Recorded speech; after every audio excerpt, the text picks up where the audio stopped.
In a serene monastery nestled in the foothills of the Himalayas, the air was filled with the hum of prayers and the faint aroma of incense. Swami Anand, a revered Indian monk known for his profound wisdom and serene demeanor, sat cross-legged under an ancient banyan tree. His white robes blended with the calmness of his surroundings, exuding an aura of peace. One day, a young foreigner named Michael, a software engineer from New York, arrived at the monastery. Burned out from his hectic life, he sought answers that technology and modern living couldn't provide. Michael hesitated for a moment, but then approached the monk, who smiled warmly and gestured for him to sit. Michael's query. "Swami," Michael began, "I've been running my whole life, chasing success, wealth, recognition. But the more I achieve, the emptier I feel. Why is it that nothing ever seems enough?" Swami Anand closed his eyes for a moment. Michael's query. "Swami," Michael began, "I've been running my whole life, chasing success, wealth, recognition. But the more I achieve, the emptier I feel. Why is it that nothing ever seems enough?" Swami Anand closed his eyes for a moment, then spoke in a soft yet commanding voice. "Imagine, Michael, that you are thirsty, and someone hands you a cup with holes at the bottom. No matter how much water you pour in, will it ever fill?"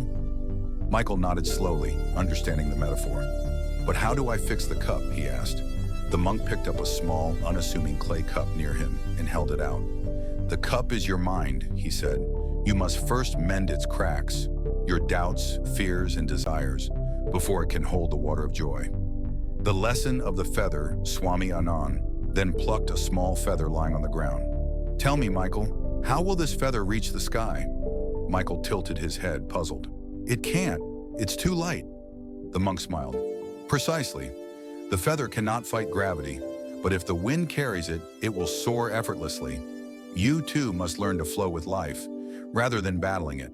Your efforts to control everything are like holding the feather tightly, crushing its beauty and potential." A new perspective. Michael sat in silence, reflecting on the simplicity yet depth of the monk's words. He asked, "But how do I learn to flow with life?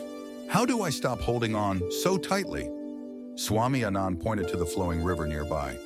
"Go to the river every morning, watch its flow. Understand that it does not resist the rocks or debris in its path. It moves around them, accepting what comes and continuing its journey.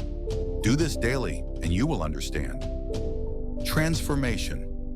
Michael spent weeks in the monastery, observing, meditating, and letting go of his constant need for control. One day he approached Swami Anand with a radiant smile. "I understand now," Michael said. "Life isn't about achieving or possessing. It's about flowing with purpose and embracing the present." The monk nodded approvingly. "Remember, Michael, peace is not the absence of challenges, but the mastery of stillness amidst them."